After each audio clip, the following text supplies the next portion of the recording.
పరలోకములో ఉన్న సేనల ఎడల, భూనివాసులందరి ఎడల తన చిత్తాన్ని జరిగించే దేవుడు ఆయన చేయి పట్టుకొని, నువ్వెందుకు నన్ను ఇట్ట సృష్టించావు, నువ్వెందుకు నాకు ఇట్ట కష్టాలు పెట్టావు, నువ్వెందుకు నన్ను ఇట్ట బతికిస్తున్నావు, నువ్వెందుకు నన్ను ఇలా బాధ పెడుతున్నావు అని అడగడానికి ఎవరికి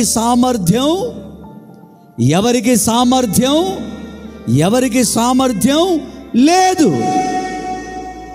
మీరు ఇక్కడ గమనించాల్సిన మాట, పరలోకంలో ఉన్న వాళ్ళకైనా భూలోకంలో ఉన్న వాళ్ళకైనా ఎవరి చిత్త ప్రకారం జరిగిస్తున్నాడు? ఆయన చిత్త ప్రకారమే జరిగిస్తున్నప్పుడు ఈ భూలోకములో ఉన్న మనము ఈ సత్యాన్ని తెలుసుకోవాలి. ఆయన చిత్త ప్రకారమే మనం బ్రతకాలి. బ్రతికితే అప్పుడు మనం పరలోకానికి వెళ్ళగలుగుతాం.